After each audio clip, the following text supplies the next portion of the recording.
नमस्कार। माउन्टेन समाचार लिएर आएका छौँ। म सुजन चालिसे र साथमा सहकर्मी खगेन्द्र विष्ट। सुरुमा अहिलेसम्मका मुख्य समाचार।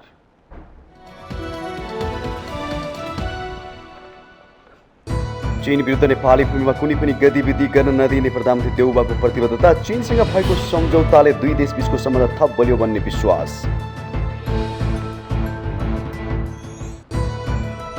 निलम्बित प्रधान न्यायाधीश जबराको बयान सकियो। बयानका क्रममा जबराले बुझेका व्यक्तिसँग पनि बयान लिने तयारी। भदौ मसान्तभित्र प्रतिवेदन तयार गरी संसदमा पेश गरिने। निलम्बित प्रधान न्यायाधीश जबराको बकपत्रले उजागर गर्यो गम्भीर प्रश्न। बयान राज्य सत्ताको दर्पणकी महाभियोगबाट विस्तृत मानसिकताको प्रकटीकरण भन्नेमा मत विभाजित। सिनिया जनकाङ्ग्रेसका अध्यक्ष ली छान्सुको भ्रमणलाई मध्यनजर गर्दै सुरक्षा व्यवस्था कडा। लीको व्यवस्था तालिकाले उपत्यकाको सवारी व्यवस्थापन अस्तव्यस्त हुँदा सर्वसाधारणलाई शास्ति। निर्वाचन आचार संहिताप्रति दलहरूको असन्तुष्टि। उम्मेद्वार बनेको अवस्थामा आफ्नो बाहेक अन्य निर्वाचन क्षेत्रमा प्रचार गर्न मन्त्रीहरू जान नपाउने प्रावधानमा विमति। सर्वसाधारणलाई अन्तिम श्रद्धाञ्जलीको मौका दिन बेलायती महारानी एलिजाबेथको शवलाई वेस्टमिन्स्टर हलमा राखिने। विश्वभरका नेताहरू पनि आउँदै। र बङ्गलादेशसम्म विजेता बन्दै महिला साफ च्याम्पियनसिप फुटबलको सेमी फाइनलमा अर्को खेलमा पाकिस्तानको सन्ताना जित। पाकिस्तानसँग मालदिभ 7-0ले पराजित।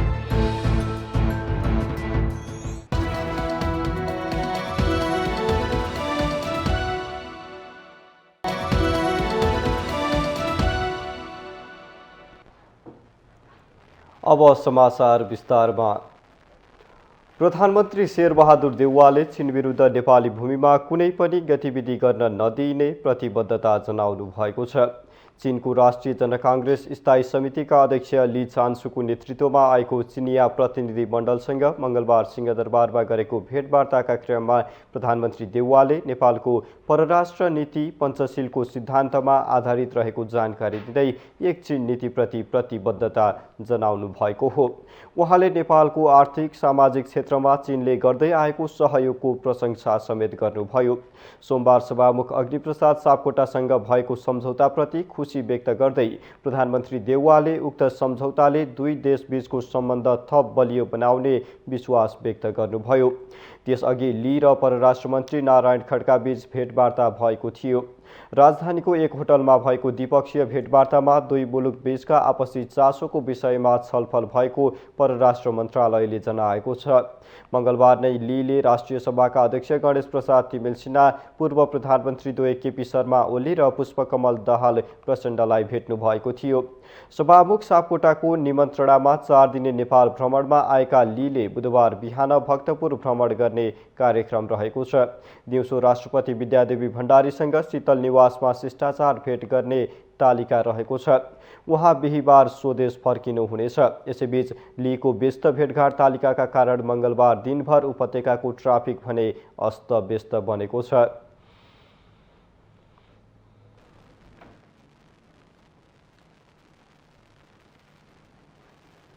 महाभियोगको सिफारिस समितिले निलम्बित प्रधान न्यायाधीश चोलेन्द्र शमशेर जबरासँग 43 प्रश्न सोधेर बयान सकेको छ। जबरासँग सबै प्रश्न सोधेर मङ्गलबार सकिएपछि समितिले संसदको यसै कार्यकालभित्रै निलम्बित प्रधान न्यायाधीश जबराबारे निर्णयमा पुग्ने भएको हो। सोही अनुसार जबरासँग जोडिएका विषयलाई अन्तिम रूप दिन बुधबार पनि बैठक बोलाइएको छ। यसैबीच जबराले बयानका क्रममा आरोप लगाएका व्यक्तिहरूसँग पनि प्रतिनिधि सभाको महाअभियोग सिफारिस समितिले बयान लिने तयारी गरेको छ। समितिका सदस्य प्रमोद शाहले जबराले बयानका क्रममा विभिन्न व्यक्तिलाई गम्भीर आरोप लगाएकाले पनि उनीहरूलाई पनि बोलाइने तयारी भएको बताउनु भएको हो। बयानका क्रममा जबराले प्रधानमन्त्री शेरबहादुर देउवा, गठबन्धनका नेता तथा सांसद सहकर्मी न्यायाधीश, नेपाल बार र सर्वोच्च बारका पदाधिकारी, वरिष्ठ अधिवक्ता, पूर्व प्रधान न्यायाधीश र पूर्व न्यायाधीशहरूमाथि गम्भीर आरोप लगाउनु भएको छ। समिति सदस्य शाहले यही मसान्तभित्र प्रतिवेदन तयार गरी संसद समक्ष पेश गर्ने तयारी भएको पनि बताउनु भएको छ। जबरामाथि लागेका केही आरोप प्रमाणित भएको पनि शाहले दावी गर्नुभयो। यसैबीच महाअभियोग सिफारिस विशेष विशेष समितिको प्रवक्ताको जिम्मेवारी लक्ष्मणलाल प्रसाद गौतमलाई दिएको छ। समितिको मङ्गलबार सिंहदरबारमा बसेको बैठकले गौतमलाई प्रवक्ताको जिम्मेवारी दिने निर्णय गरेको हो। समितिको काम कारबाहीबारे भ्रमपूर्ण सूचना नजाओस् भनेर समितिका सचिव गौतमलाई प्रवक्ताको जिम्मेवारी दिने निर्णय गरिएको समितिका सदस्य एवं काङ्ग्रेस नेता मीनबहादुर विश्वकर्माले जानकारी दिनुभयो। बैठकमा समितिको सूचना गलत ढङ्गले बाहिर गएको भन्दै प्रमुख प्रतिपक्षी एमाले आपत्ति जनाएको थियो।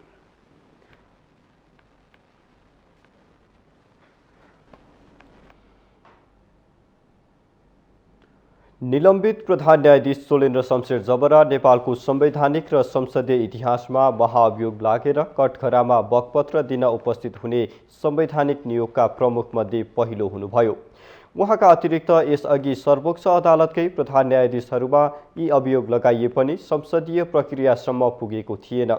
जबरा भने आफूमाथि लागेको आक्षेपहरूको बकपत्र गर्न केही दिनदेखि लगातार संसदीय समितिको कठघरामा उपस्थित हुनुभएको छ। निलम्बित प्रधान न्यायाधीश जबरामाथि लागेका आरोपहरूबारे छानबिन गर्न गठित संसदीय समितिले भदौ 15 गते बुधबारबाट थालेको बयानमा जबराले आफूमाथिका आक्षेपको खण्डन भन्दा पनि आफ्ना विरुद्ध एकाकार भएकाहरूको प्यान्डोराको बाकस नै खोलिदिनु भएको छ। नेपालको राजनीति, न्यायालय अर्थात् बार र बेन्चमा रहने शक्तिशालीहरूको हरकत एवं प्रशासनको दुर्गति कुन तहमा छ भन्ने त थाहै थियो, तर राज्यको एउटा अङ्ग र संवैधानिक निकायको उच्च तहमा रहेका व्यक्तिबाटै यति गति छाडा ढङ्गबाट आएको बकपत्र भने यो नै सम्भवतः पहिलो हो, जसले नेपालको राजनीति सञ्चालन गर्ने मुखियाहरू स्वार्थका लागि कुन हदसम्म गिर्न तयार छन् भन्ने देखाउँछ। भलै जबराको बयानमा कतिपय व्यक्ति, संस्था र निर्णयहरूबारे प्रतिशोधपूर्ण अभिव्यक्ति आएको होस्, यसले नेपालको शासकीय पद्धति र क्षमताको ऐना देखाइदिएको छ। उक्त ऐनामा मुलुकको सफा र आशलाग्दो तस्बिर देखिँदैछ वा राज्य सत्ताको कुरूप क्यानभास भन्ने एकपछि अर्को आक्षेपीकरणले देखाउँदै लगेको छ। मुलुकका बहालवाला प्रधानमन्त्री, पूर्व प्रधानमन्त्री, मन्त्री, सर्वोच्च अदालतकै आफ्ना पूर्ववर्ती अग्रज र बिरादरी प्रति जुन ढङ्गको निर्मम आक्षेप जबराले एकपछि अर्को गर्दै लगाइरहनु भएको छ, के त्यसलाई त्यत्तिकै छाड्न मिल्छ? जबरामाथि लगाएका आक्षेपबारे त संसदीय समिति हुँदै संसदले एउटा निर्णय लेला भनौँ, तर जबराले उठान गरेका र पोलेका पात्र, प्रवृत्ति र निर्णय प्रक्रियामा सामेल भएका पक्षहरूबारे कसले थप अनुसन्धान अघि बढाउँछ?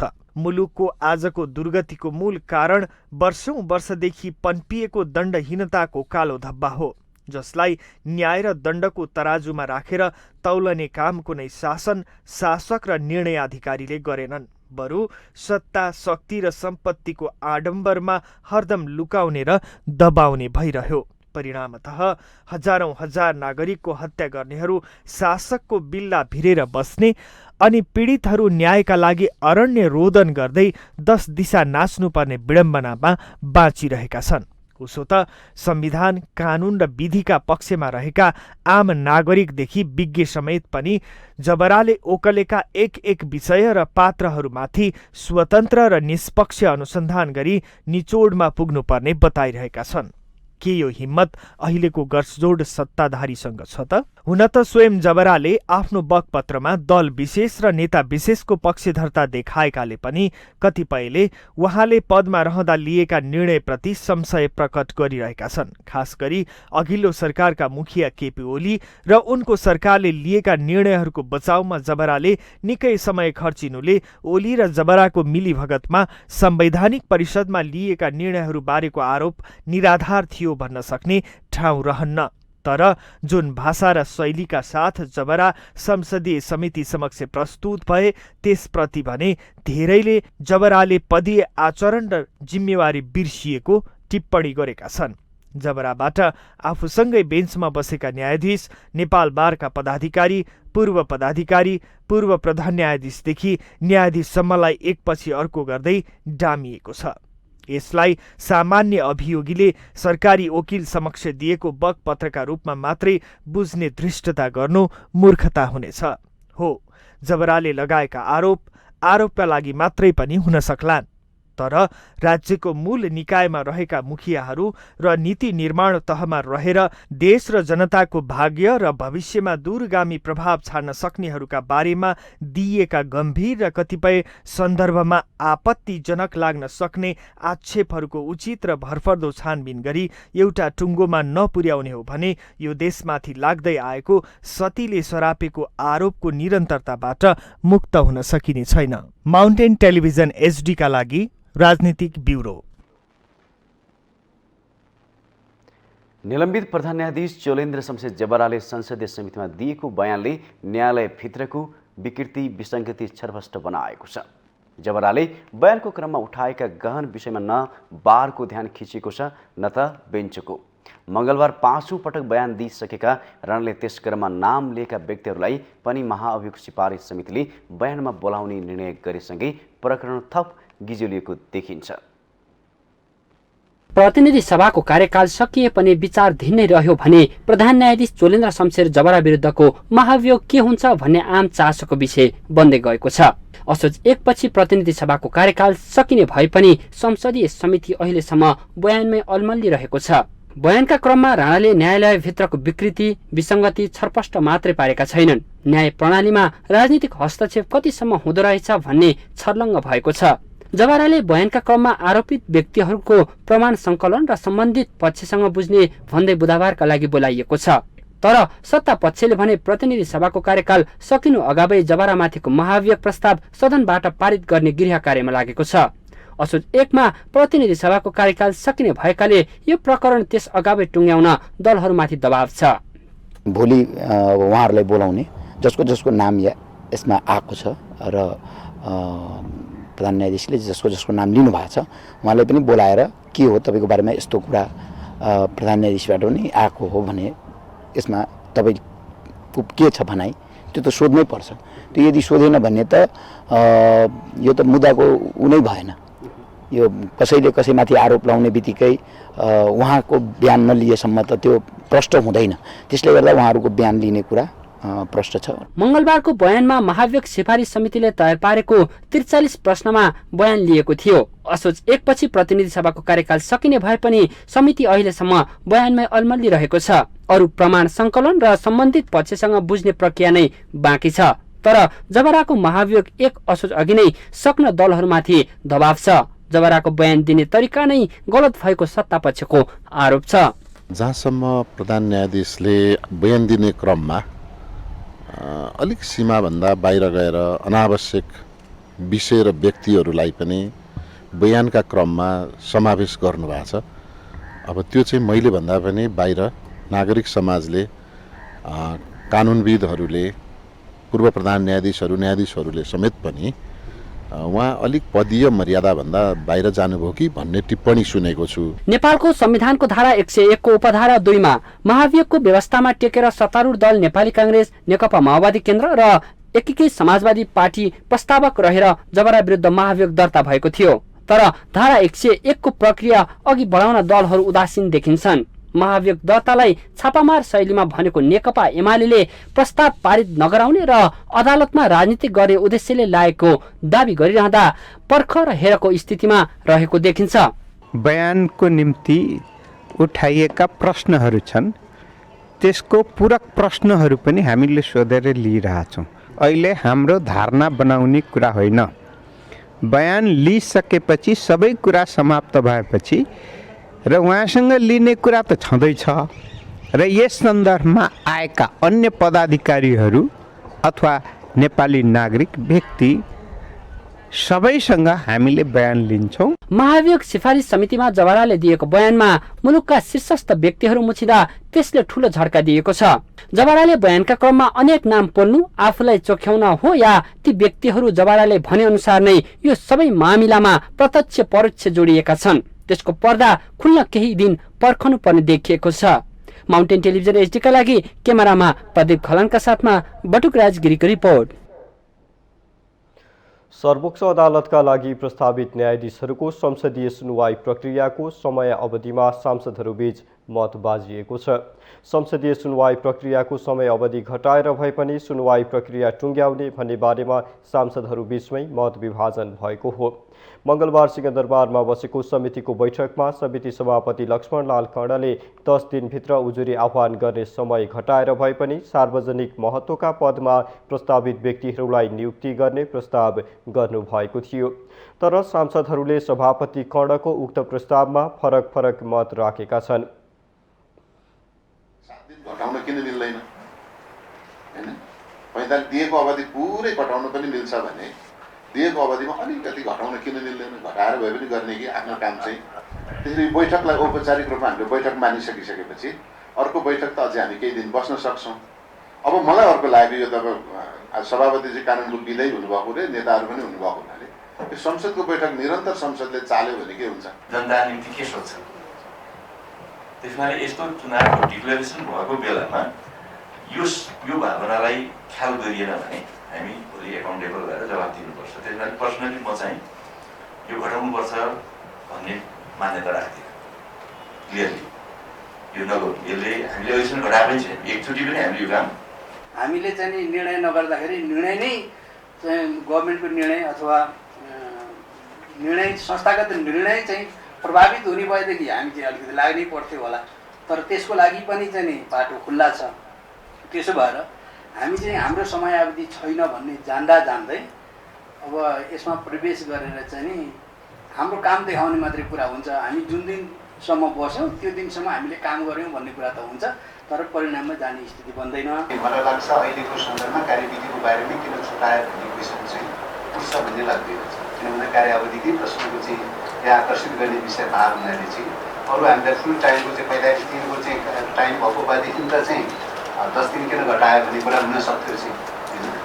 45 दिनको टाइम छैन भन्ने कुरा त सबै सर्वसामान्य नै छ, सबै जानकारी नै छ। हामीले घटाएको चाहिँ टाइम त होइन त चाहिँ, हामीले बनाएको टाइम त होइन छ। त्यसो भएको हुनाले चाहिँ मलाई लाग्छ र त्यो टाइम चाहिँ छुटाएर भए पनि चाहिँ एउटा प्रक्रिया पुरा गरौँ। समितिको बैठकमा विपक्षी नेकपा एमालेका सांसदहरूले 10 दिनभित्र उजुरी आह्वान गर्ने कुराको कटौती गर्नु राम्रो नहुने जिकिर गरेका छन्।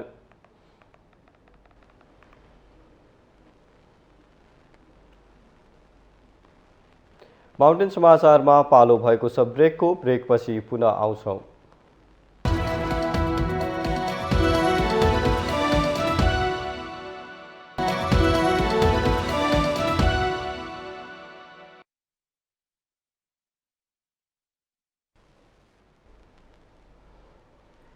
ब्रेकपछि स्वागत छ। अब बाँकी समाचार। उत्तरी छिमेकी चीनको संसद जन काङ्ग्रेसका अध्यक्ष ली चान्स सोमबारदेखि नेपाल भ्रमण हुनुहुन्छ। बिहिबारसम्म नेपालमा रहने उहाँलाई चिनिया सुरक्षाकर्मीसहित नेपाली सेना, सशस्त्र प्रहरी बल र नेपाल प्रहरीले 4 सुरक्षा घेरामा पहरा दिइरहेका छन्। चान्सको सुरक्षाका लागि भन्दै बाटो खाली गर्दा उपत्यकावासी भने चर्को जाम झेल्न बाध्य छन्।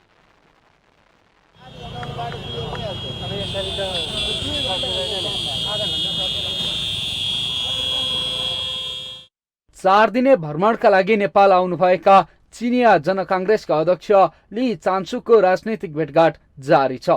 उहाँलाई चिनिया सुरक्षाकर्मीसहित नेपाली सेना, सशस्त्र प्रहरी बल र नेपाल प्रहरीले 4 घेराभित्र सुरक्षा दिइरहेका छन्। उहाँको सवारीमा ट्राफिक प्रहरीले बाटो पूर्ण रूपमा खाली गर्ने गरेको छ।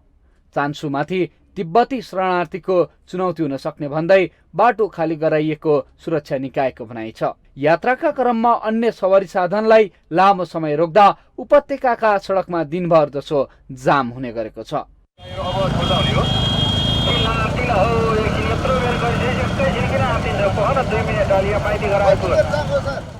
यो दृश्यले नेपालको ट्राफिक व्यवस्थापन कति भद्रगोल छ भन्ने सजिलै बुझ्न सकिन्छ। जाममा बसेको त अघि लगभग आधी घन्टा भइसक्यो। अहिले म यता लगनखेलपट्टिबाट आएको। यहाँबाट यहाँ आउनलाई 1 घन्टा भइसक्यो होला। ठाउँ। अहिले यहाँ चाहिँ धेरै बेर भयो।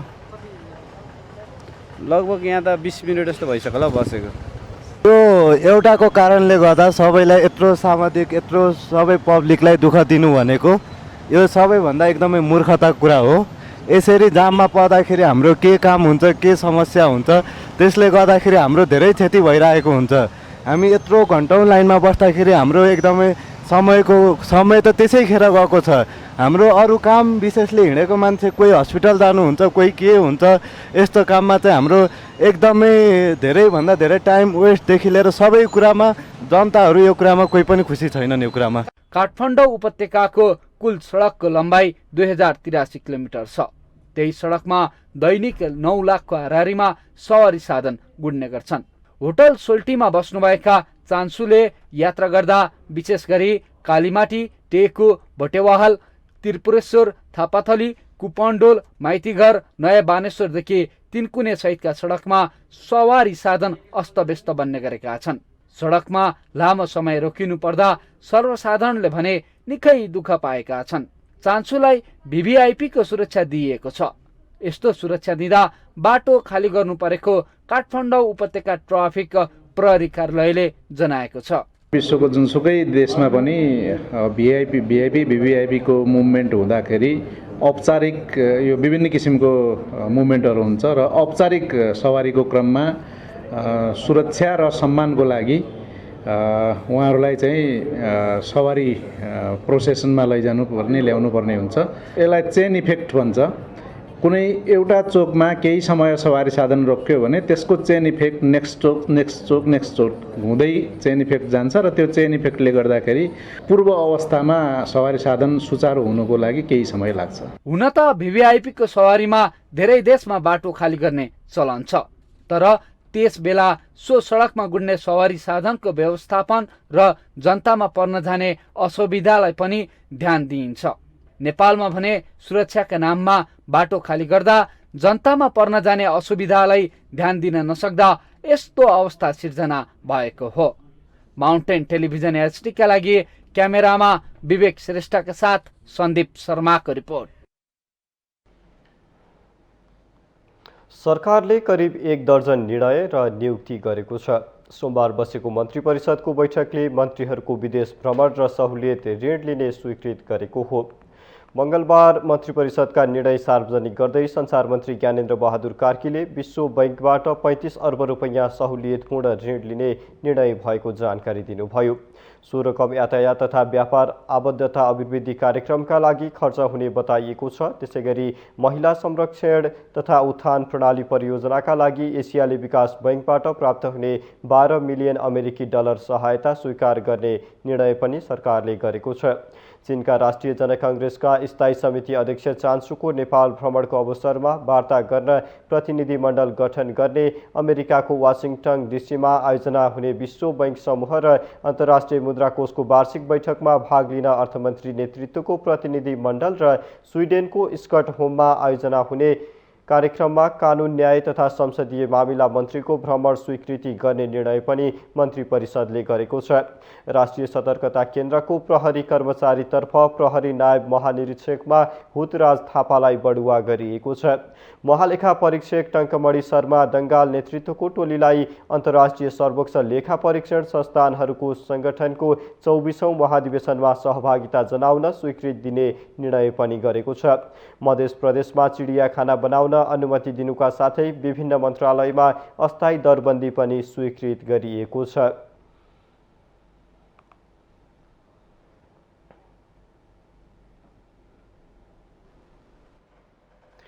निर्वाचन आयोगले आगामी मङ्सिर 4 मा हुने निर्वाचनका लागि असोज पहिलो साताबाट आचार संहिता लागू गर्ने तयारी गरेको छ। तर आचार संहितामा रहेका केही बुँदाप्रति राजनीतिक दलहरूले असन्तुष्टि जनाएका छन्। आयोगले जारी गरेको आचार संहिता पालना गर्न आनाकानी गर्ने राजनीतिक दलहरूको परिपाटीले निष्पक्ष निर्वाचनप्रति दलहरू सकारात्मक नरहेको देखिएको छ। आसन्न प्रदेश र संघीय निर्वाचनका निम्ति निर्वाचन आयोगले जारी गरेको आचार संहितामा नेपाल सरकार, प्रदेश सरकार वा उक्त निकायका मन्त्री र स्थानीय कार्यपालिका तथा सोका पदाधिकारीले प्रचार प्रसार गर्न नपाउने व्यवस्था गरिएको छ। तर मन्त्री नै उम्मेदवार भएको अवस्थामा आफ्नो क्षेत्रमा मात्रै प्रचार प्रसार गर्न पाउनेछन्। आचार संहिता अनुसार मन्त्रीले आफै चुनाव लड्दा सरकारी स्रोत साधनको प्रयोग गर्न पाउने छैनन्। आयोगको यो आचार संहिताप्रति राजनीतिक दलहरूले भने आपत्ति जनाएका छन्। जस्तो अहिलेको झन् संसदीय चुनावमा मङ्सिर 4 गतेको चुनावमा प्रधानमन्त्रीले त डिफेन्ड गर्नुपर्छ। उहाँले सरकारी खर्च नगर्नुहोस्, त्यो राम्रो हुन्छ त्यसको मेसेज। तर प्रधानमन्त्रीले त डिफेन्ड गरेर हिँड्नुपर्छ आफ्नो सरकारको बारेमा। अनि त्यो प्रधानमन्त्रीले प्रचार प्रसार गर्न नपाउने भनेको त यो संसदीय मूल्य र मान्यता अनुरूप भएन भन्ने हाम्रो चाहिँ भनाइ हो। तर यहाँले राखिसक्नु भएको छ। यो कुरा मिल्दैन। राजनीतिक प्रणाली चाहिँ बहुदलीय हुने अनि राजनीतिक त्यो प्रणालीले नेताहरू मन्त्री पनि हुने अनि मन्त्रीहरूले चाहिँ चुनाव प्रचार गर्न आफै उम्मेदवार भएको छ भने बाहेक अन्त नमात्रे भन्नेको त कमन सेन्सले मात्रै पनि मिल्दैन। राजनीतिक नेतृत्व नै मन्त्री हुने भएकाले उनीहरूलाई प्रचारमा रोक लगाउने गरी आचार संहिता जारी गर्न नमिल्ने दलहरूको धारणा छ। त्यसो त आयोगले सरकारी पद र शक्तिको दुरुपयोग नहोस् भनेर गत स्थानीय तह निर्वाचनमा पनि उम्मेदवारले पहिले सार्वजनिक पदबाट राजीनामा दिनुपर्ने आचार संहिता बनाएको थियो। त्यसबेला पनि आयोगको आचार संहिताप्रति दलहरू सन्तुष्ट थिएनन्। निर्वाचन आयोगले भने दलहरूप्रति पूर्वाग्रही नभई स्वच्छ र निष्पक्ष निर्वाचनका लागि यस्तो व्यवस्था गरेको बताएको छ। उहाँहरूले पब्लिक रिसोर्सेस अथवा सार्वजनिक सम्पत्ति अथवा सार्वजनिक चाहिँ सेवा सुविधाहरूको उपयोग गरिराखेको अवस्था हुन्छ। त्यही सुविधा अर्को चाहिँ कन्टेस्टेन्टले गर्न नसकेको अवस्था हुन्छ। त्यहाँ त एक खालको भिन्नता हुन्छ। जब हामी लेभल प्लेइङ फिल्ड अहिले मैले जुन यहाँलाई भने सबैलाई समतल अथवा एकै नासको खेल मैदानको अवस्था सिर्जना गर्नलाई त कोही एकदमै साधन स्रोतयुक्त कोही चाहिँ एकदमै रित्तो हिसाबले चाहिँ जाँदाखेरिमा त एक खालको चाहिँ समानता त त्यहाँ देखिएन। त्यो स्थिति नहोस् कसैलाई पनि। त्यसो त निर्वाचन आयोगले दलहरूसँगको परामर्शमा निर्वाचन आचार संहिता बनाउनु पर्ने हो, तर आयोगले त्यसो गरेको देखिँदैन। त्यसैले होला आचार संहितालाई लिएर दलहरू असन्तुष्ट रहने तथा आयोग पूर्वाग्रही रहेको आरोप लाग्दै आएको छ। दलहरूले निर्वाचन स्वच्छ र निष्पक्ष बनाउनमा आयोगको भूमिकाको सम्मान गर्न सकेको देखिँदैन। आचार संहिताको पालनामा आनाकानी गर्ने दलहरूको यो चरित्रले भने कतै उनीहरू स्वतन्त्र र निष्पक्ष निर्वाचनको विपक्षमा त छैनन् भन्ने नैतिक प्रश्न खडा गरेको छ। माउन्टेन टेलिभिजन एचडीका लागि क्यामेरामा सञ्जय डङ्गोलका साथमा सुजन चालिसेको रिपोर्ट। ज्येष्ठ नागरिक मन्त्री उमा रेग्मीले महिलालाई आर्थिक रूपले आत्मनिर्भर बनाउन जरुरी रहेको बताउनु भएको छ। मंगलबार काठमाडौँको बुढा नीलकण्ठमा निर्माण गरिएको समाज कल्याण परिषदको व्यावसायिक तालिम केन्द्र भवनको उद्घाटन गर्दै मन्त्री रेग्मीले सो कुरा बताउनु भएको हो। त्यस अवसरमा उहाँले सो भवन महिलाहरूलाई आधारभूत तालिम दिई दक्ष बनाउन उपयोग हुने विश्वास समेत व्यक्त गर्नुभयो। मन्त्री रेग्मीले सो भवनलाई उद्देश्यमूलक ढङ्गले सञ्चालन गर्न समाज कल्याण परिषदका पदाधिकारीहरूलाई निर्देशन समेत दिनुभयो। महिलाहरूलाई आत्मनिर्भर बनाउन पनि जरुरी छ। त्यसकारणले यो सेन्टरले तालिम सेन्टरले पक्कै पनि के अरे चाहिँ त्यस्तो महिलाहरूको लागि र विदेशमा जाने रोजगारीका लागि जानेहरूको लागि उपलब्धिमूलक हुनेछ। मन्त्री रेग्मीले महिलाहरूको दक्षता अभिवृद्धि गरी उनीहरूलाई उद्यमी बनाउने काममा मन्त्रालयले पनि सो तालिम केन्द्रलाई आवश्यक सहयोग गर्ने आश्वासन समेत दिनुभयो। कतार च्यारिटीको सहयोगमा सो भवन निर्माण गरिएको हो।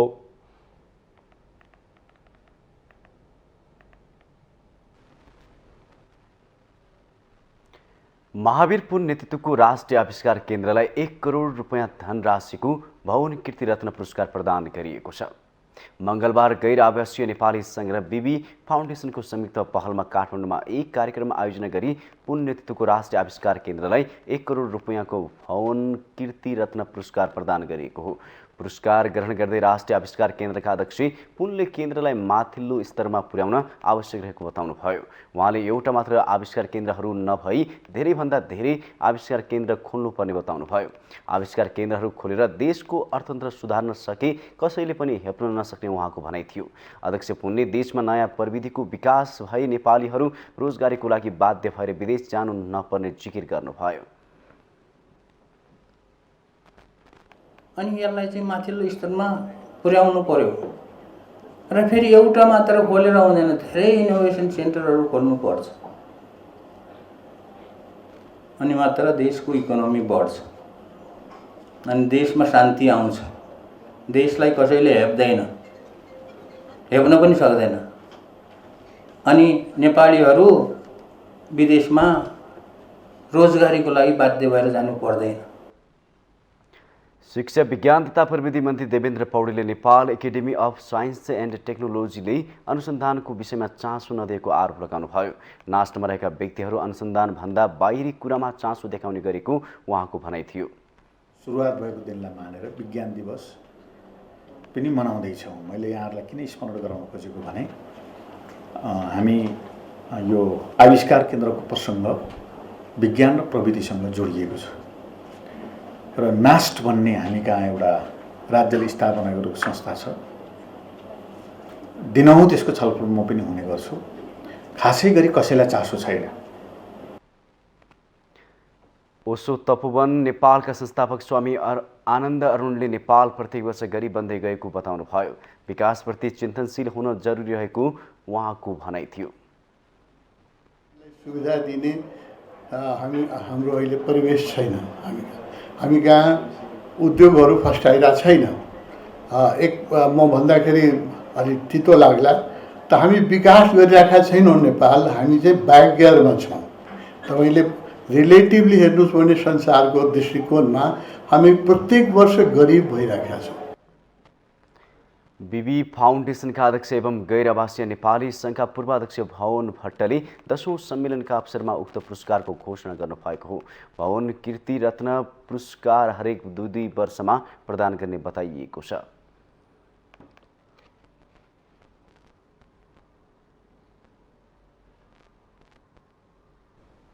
माउन्टेन समाचारमा पालो भएको छ ब्रेकको।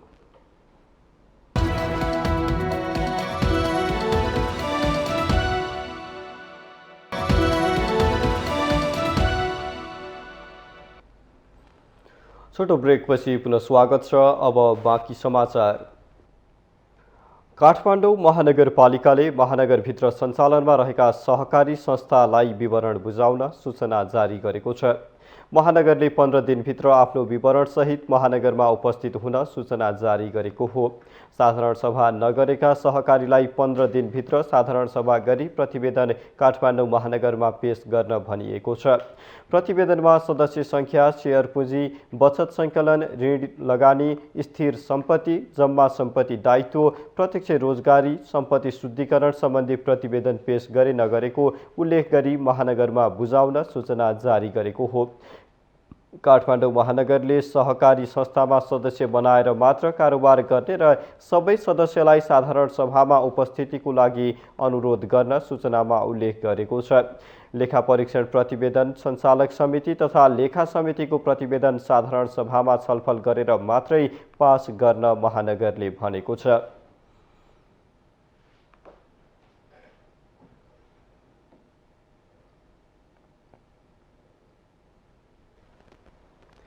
मुलुक अहिले प्रदेश र प्रतिनिधि सभा सदस्यको निर्वाचनमा होमिएको छ।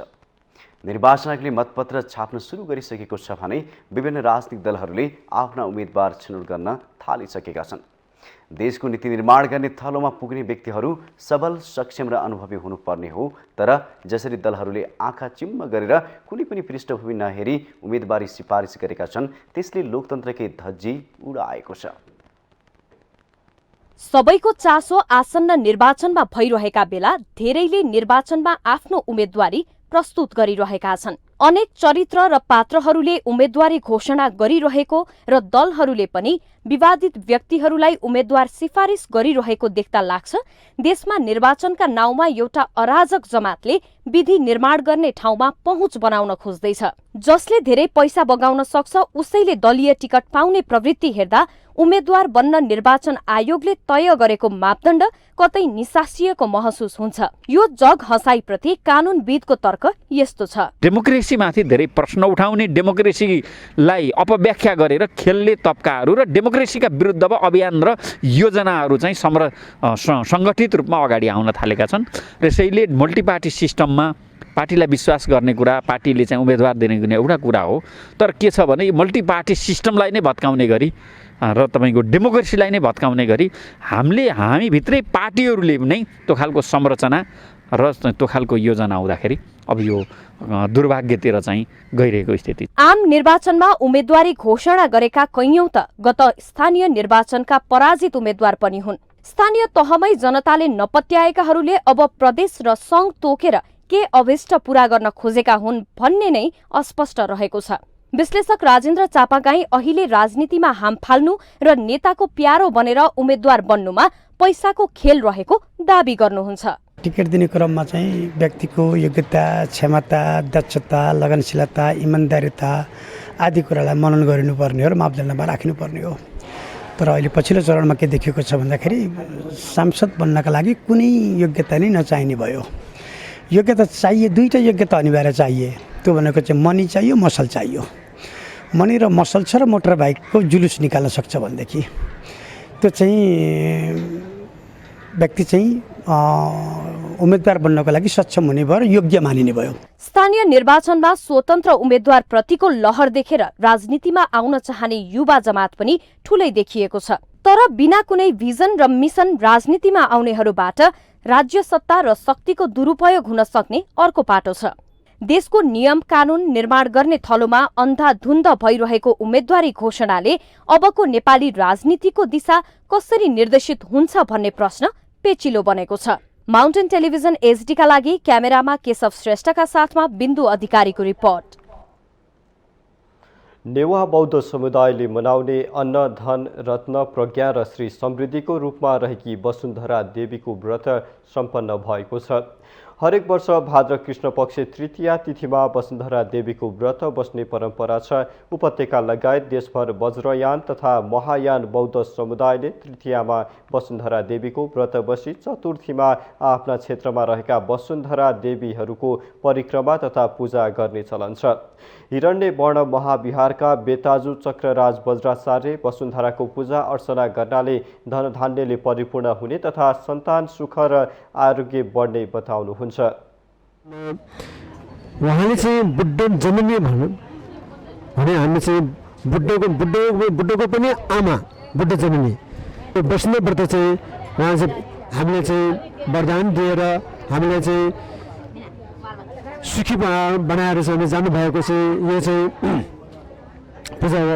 यो पूजा चाहिँ सबैले चाहिँ गर्ने चाहिँ हुन्छ, किनभनेदेखि हाम्रो घर घरमा चाहिँ लक्ष्मी चाहिँ बास होस्, अन्नले चाहिँ परिपूर्ण होस्, अन्न रत्न परिपूर्ण होस् भन्ने कामना गरेर हामीले यो पूजा गर्ने। यो मरिपुन्नीको दिनमा धान्य लक्ष्मीको रूपमा पूजा गर्ने बौद्धहरूले तिहारमा लक्ष्मी पूजाको दिन वसुन्धरा देवीको पूजा गर्ने चलन रहेको छ।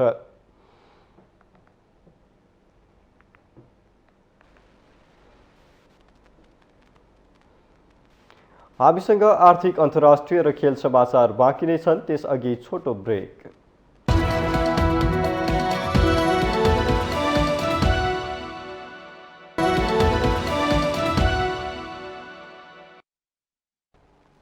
ब्रेकपछि स्वागत छ। अब पालो आर्थिक समाचारको। आर्थिक समाचारको साथमा मेरो देश मेरो जगदम्बा सिमेन्ट, गुणस्तरको नयाँ स्तर Riddhi Siddhi cement, Jagadamba super sign तथा ग्याल्वा प्लस जस्ता पाता जीवनभरको भरोसा। सर्वोत्तम सिमेन्ट, सर्वोत्तम मजबुती।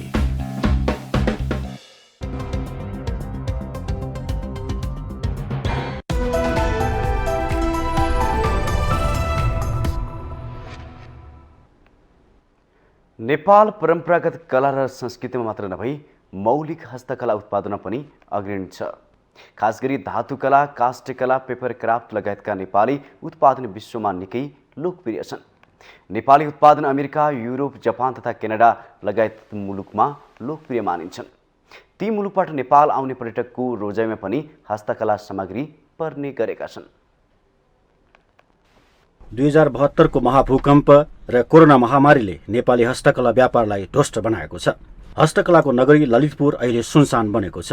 यसलाई उकास्न सरकारको तर्फबाट न त नीतिगत व्यवस्था हुन सकेको छ, न त लगानीको प्रयास नै भएको छ। त्यसैले मौलिक हस्तकला विस्थापित हुने खतरामा रहेको छ।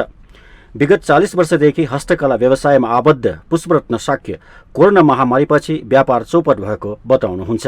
रुस युक्रेन युद्ध र चीनमा जारी लकडाउनले समस्या झनै बल्झाएको उहाँको भनाइ छ। नेपाली सामान फेरि डिमान्ड त्यतिकै छ आजकल।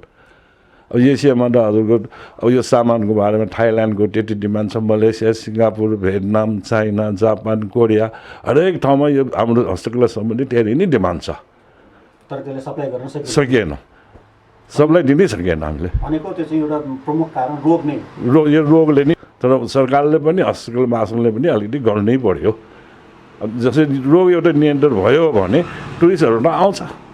हस्तकलाको क्षेत्रमा प्रत्यक्ष र अप्रत्यक्ष गरी 11 लाखभन्दा बढीलाई रोजगारी दिइरहेको थियो। अरबौंको निकासी भइरहेको थियो। 25 भन्दा बढी विभिन्न प्रकारका हस्तकलाका वस्तुहरूको निर्यात भइरहेको छ। विशेष गरी चीन र तिब्बतमा बढी माग भइरहेको हस्तकलाका सामग्री कोरोना महामारी पछिको सीमा नाका बन्द हुँदा व्यवसायीहरू मर्नु र बाँच्नुको अवस्थामा पुगेको बताउँछन्। व्यवसाय ठप्प भएपछि ऋणको भारले समेत व्यवसाय थलिएका छन्। त्यही भएर अहिले चाहिँ धेरै नै यो काम गर्नेहरू चाहिँ एकदमै स्किस्टै छ, एकदमै नराम्रोसँग फसिरहेछ। अब सबैको अब त्यतिकै भएको पैसाले बनाइरहेको पनि होइन होला, कसैको सबैको ऋणबाट यो चलिरहेको होला। अहिले ऋणले पनि डुबायो, त्यसले पनि डुबायो, चलेन पनि त्यसले गर्दा डबल हानि भइरहेछ। अब त्यसले गर्दा एकदम चाहिँ दुःख छ। टुरिस्ट चाहिँ नगर्ने छ अहिले। अब सरकारले यो प्रति पनि ध्यान दिनुपर्ने हो। अब प्रायः जस्तो पाटन एरियामा चाहिँ तपाईँको 100मा 75% यही धातु सम्बन्धी हस्तकला सम्बन्धी नै काम भइरहेको छ सबैको। तर अहिले चाहिँ एकदम धराशय भएर दयनीय अवस्थामा पुगिसक्यो। हिजो आज तपाईँ बाटोमा हेर्नुभयो भने यहाँ एकजना पनि टुरिस्ट आउँदैन। हामीलाई दिन कटाउनलाई खालि यहाँ बस्ने मात्रै हो। अब यो त अहिले सरकारले पनि चासो दिएन। हामी त एकदम पीडितमा छौँ। हस्तकला महासङ्घका अध्यक्ष प्रचण्डमान शाक्य कोरोनाबाट थला परेको हस्तकला व्यापारको उत्थान गर्न सम्बन्धित क्षेत्रहरूमा कुराकानी भइरहेको बताउनुहुन्छ। चीनमा पनि अहिले व्यापार चाहिँ अब नाकाबन्द नै गरिरहेको भएको हुनाले हाम्रो साथीहरूलाई धेरै गाह्रो अवस्था र एउटा दुईटा अब हाम्रो चिनी कम्पनीहरूले कार्गो कम्पनीहरूले मात्र पठाइरहेको अवस्था भएको हुनाले एकदमै गाह्रो भइरहेको अवस्था छ। तैपनि हाम्रो हस्तकला महासङ्घबाट चाहिँ हाम्रो परराष्ट्र मन्त्रालय भयो, अनि हाम्रो अर्थ मन्त्रालयमा हाम्रो पञ्चायत विभागमा पहल गरेर यसलाई सहजीकरण गर्नुपर्छ भनेर लागि पनि रहेका छौँ। अस्तिको टाइममा पनि अब हाम्रो एक्जिम कोडको समस्या भएको हुनाले हाम्रो सानोतिनो व्यापारीहरूले चाहिँ निर्यात गर्न पठाइरहेका साथीहरूलाई चाहिँ उहाँहरूको प्यान नम्बरबाट पनि पठाउन सकोस् भनेर हामी सदस्य साथीहरूको चाहिँ प्यान कलेक्सन गरेर उहाँलाई दिएर पठाउने हिसाबमा पनि हामी गरिरहेका थियौँ। सरकारले हस्तकला नीति नबनाउँदा र आवश्यक लगानी नगर्दा व्यवसाय प्रवर्धनमा समस्या हुने गरेको गुनासो व्यवसायीको छ। माउन्टेन टेलिभिजन एचडीका लागि क्यामेरामा प्रदीप घलानका साथ विसन्तर शाक्यको रिपोर्ट।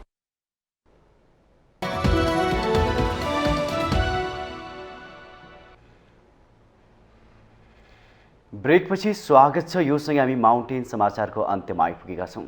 जाँदा जाँदै मुख्य समाचार पुनः एकपटक।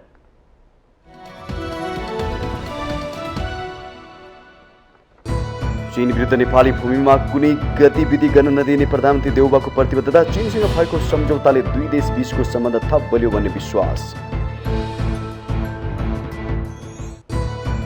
निलम्बित प्रधान न्यायाधीश जबराको बयान सकियो। बयानका क्रममा जबराले बुझेका व्यक्तिसँग पनि बयान लिने तयारी। भदौ मसान्तभित्र प्रतिवेदन तयार गरी संसदमा पेश गरिने। निलम्बित प्रधान न्यायाधीश जबराको बकपत्रले उजागर गर्यो गम्भीर प्रश्न। बयान राज्य सत्ताको दर्पण कि महाभियोगबाट विकसित मानसिकताको प्रकटीकरण भन्नेमा मत विभाजित। चिनिया जनकाङ्ग्रेसका अध्यक्ष ली चान्सुको भ्रमणलाई मध्यनजर गर्दै सुरक्षा व्यवस्था कडा। लीको व्यस्त तालिकाले उपत्यकाको सवारी व्यवस्थापन अस्तव्यस्त हुँदा सर्वसाधारणलाई शास्ति। निर्वाचन आचार संहिता प्रति दलहरूको असन्तुष्टि। उम्मेद्वार बनेको अवस्थामा आफ्नो बाहेक अन्य निर्वाचन क्षेत्रमा प्रचार गर्न मन्त्रीहरू जान नपाउने प्रावधानमा विमति। सर्वसाधारणलाई अन्तिम श्रद्धाञ्जलीको मौका दिन बेलायती महारानी एलिजाबेथको शवलाई वेस्टमिन्स्टर हलमा राखिने। विश्वभरका नेताहरू पनि आउँदै। र बङ्गलादेश समूह विजेता बन्दै महिला साफ च्याम्पियनसिप फुटबलको सेमी फाइनलमा। अर्को खेलमा पाकिस्तानको सान्तवना जित। पाकिस्तानसँग मालदिभ 7-0 पराजित।